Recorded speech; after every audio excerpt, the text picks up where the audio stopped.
cafe. Anyway, that's right. Mike's Daily Podcast. Welcome to the show today from Podcastro Valley, the last place on earth. Mike Matthews. Mike's Daily Podcast. It's episode 2613, 2613. I don't mean to be mean, but people tend to take advantage of me. That's okay. We gotta all learn to be more stringent and say no, you don't. Mike's Daily Podcast. You don't throw your job on me.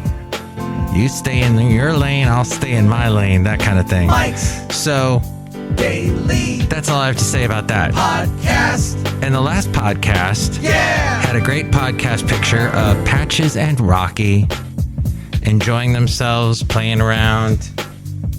And there was a cat house, a house shaped like a cat's head.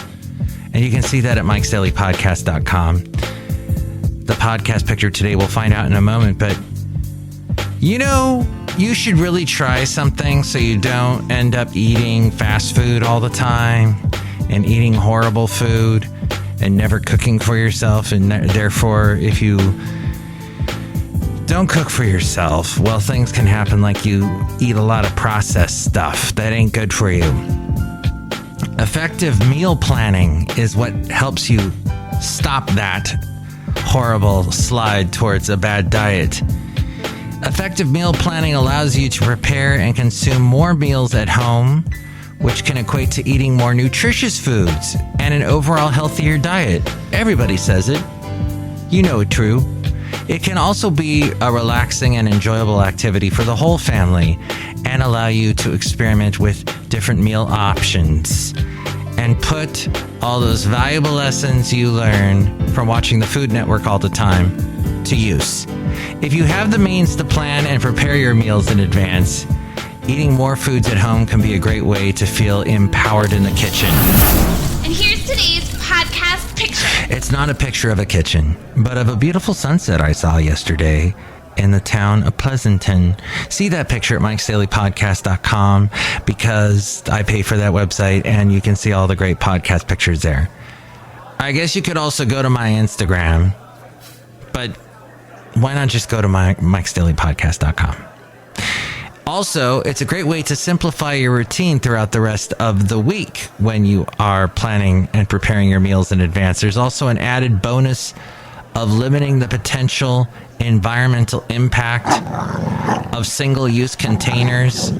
The late great Basil the Boxer did not like that. Single-use containers and plastics that get thrown for takeout all over the street. The biggest source of trash that I see on the roads seems to be from fast food places, single-use containers and plastics.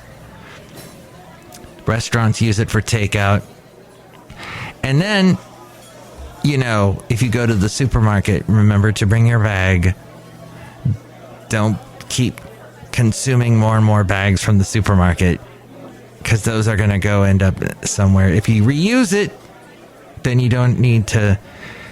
It is so simple to do. I've been doing this for decades now.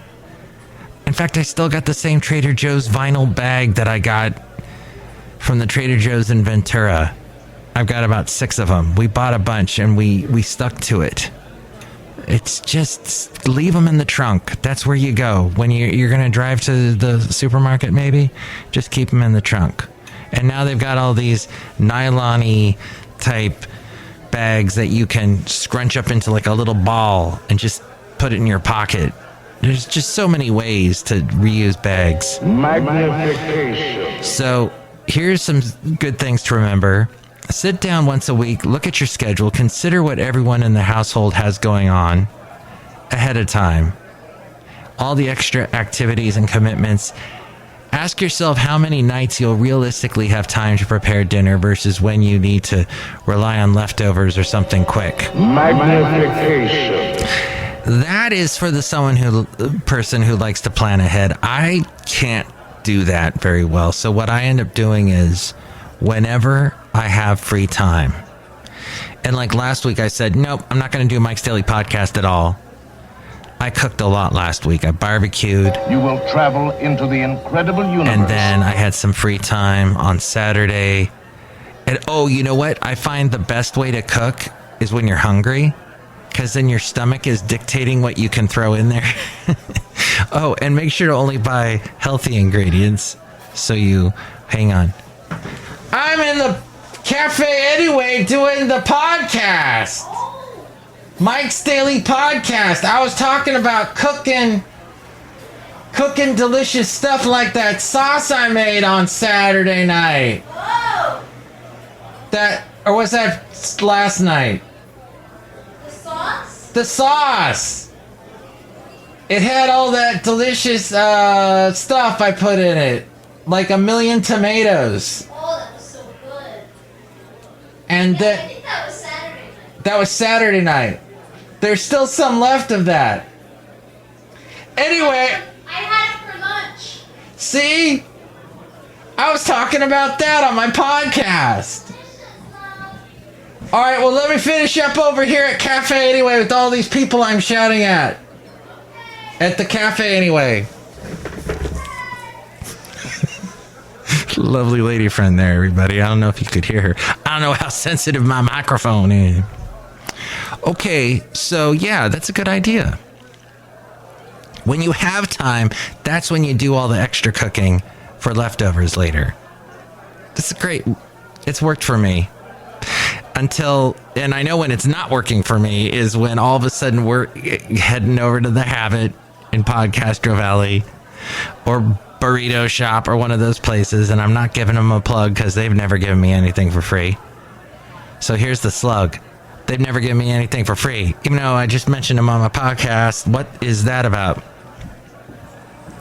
This also says you should write down what meals you want for the entire week for breakfast, lunch, and dinner. That's pretty involved. As we go outside a cafe anyway, we were bringing Mike's Daily Podcast somewhere in Podcastro Valley, the last place on earth. Anyway, It says involve your whole family, consider everyone's preferences, and if you do have a huge family, that would be a good idea. Put your favorite cookbooks down there on the table. Look through stuff you'd like to do. Visit Google, Pinterest, Bing. You get points with Bing. Now they got that fancy schmancy OpenAI thing. Get that recipe inspiration from wherever it is. What is the place? Oh, my lovely lady friend really likes the pickup limes, as in a lime, the lime in the coconut, limes that you get for your Mexican food. What else do you can use limes for so many things. That's why the website Pickup Limes, and they got a bunch of very healthy recipes that slant more vegetarian and vegan. But here's one, incorporating the slow cooker. That is something, and that usually requires thinking a couple days in advance. I'm going to do a slow cooker tomorrow. And then you got to get everything ready. And then you got to start in the morning because it won't be ready till 4, 6, 8 hours later. And this also mentions doing the batch meals that I was talking about, where you got the time. So you make a bunch of stuff, a big batch. Yes, that's great. Especially on days when time won't be on your side. If you have any food in the refrigerator, oh yeah, you need a refrigerator for sure. Get yourself one of those. Or a pantry that's about to expire. Think of ways you can incorporate those items before they expire. It's good to always do inventory with your refrigerator. Also try to include a variety of fruits and vegetables, because you need those big time. Lean proteins, so stuff that the less fatty parts, the lean stuff, and the high quality carbohydrates that you can use. Apparently, just be careful of carbohydrates all the way, because that is what we are eating too much. as a society. Definitely our kids are eating way too many carbs. Create your shopping list and then double check what you already have on hand. Do that inventory. It can help to categorize by the section in the grocery store to make your shopping trip more effective. I like to imagine when I'm thinking, okay, I'm going to Costco. I'm going to go to this section. And even though that's kind of difficult because Costco likes to move stuff around. But yes, plan it out as much as you can with the stores that are consistent anyway. While it might cost you a tad more, you can save time and energy by opting for pre-cut fruits and veggies, salad mixes, and other similar type of convenience items, especially if it means you'll be more likely to actually eat them. That is a thing, though, that you are paying more money just because somebody helped chop it up for you ahead of time.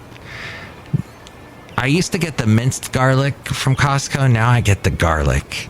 And I'm loving it because you get the whole clove and you just smash it down on your cutting board with your hand and pull off the skin, and bam, you got a delicious garlic clove that fights against all the horrible stuff in your body, the antioxidants. So yes, keep in mind that frozen fruits and veggies are an excellent and equally nutritious alternative. For the most part, they don't add anything to it. It is just frozen. Throw it into a smoothie or cook with it. I love just stuffing my freezer with that stuff. Not with the pre-made burritos or the pre-made tamales or any of that stuff that's not really good for you. Get the good stuff. Get the fruits and vegetables that are frozen. And if you don't have easy access to fresh produce, or the produce you're seeking is out of season, it's a good thing to get the frozen stuff. And don't shop hungry. I don't know if that, I've bought some cool things hungry that I generally would never have bought. And because I don't like to let anything go to waste, I use it and I go, oh, that was interesting, or that didn't work so well. But yeah, as a rule, don't shop hungry. You're more likely to purchase items you don't need.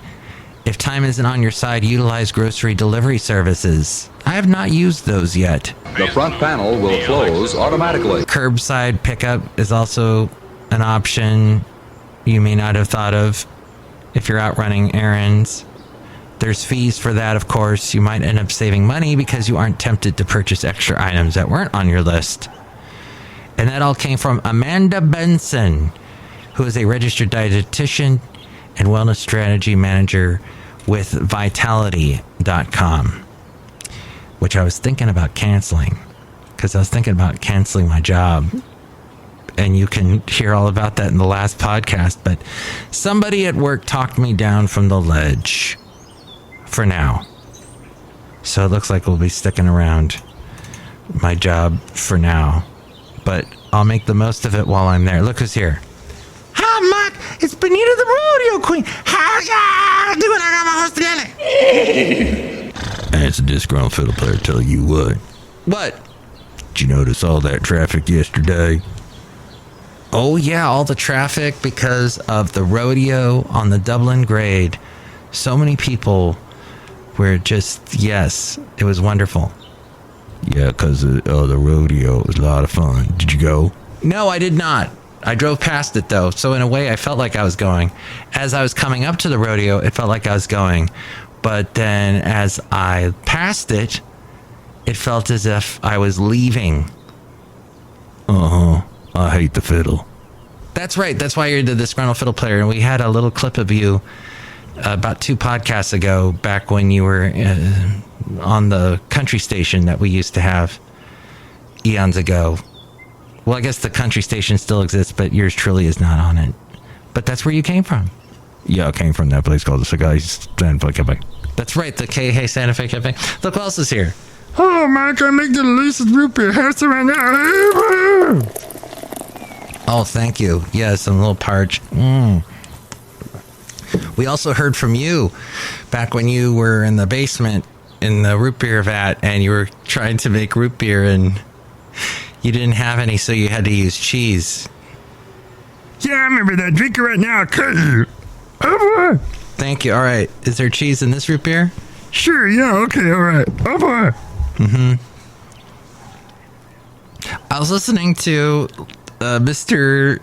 Casey Kasem, the late great, and it was a countdown show from 1984, and in the the bottom part of the countdown, not the top of the charts, but the bottom of the charts, around 39, 38, 37, somewhere in there, there were some awesome songs. There was Modern Day Delilah by Van Stevenson, whom I never met, but I met some of the people that he was in a band with in the 90s called Black Hawk.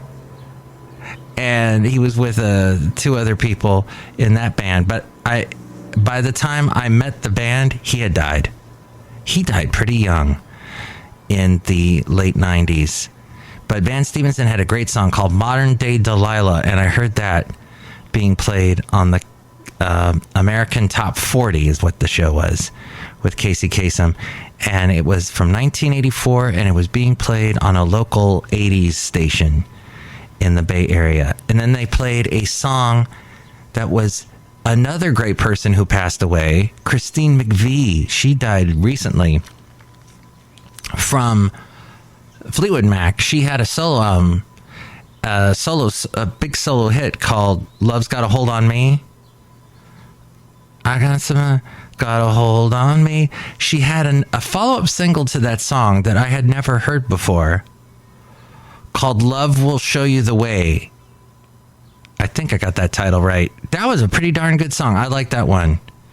And then the third song that I had not, it was interesting. It was Chicago and Stay the Night, produced by the guy that I played a clip that I had spoken to, David Foster, a couple podcasts ago. And in the last podcast, you heard the interesting story that came after that interview.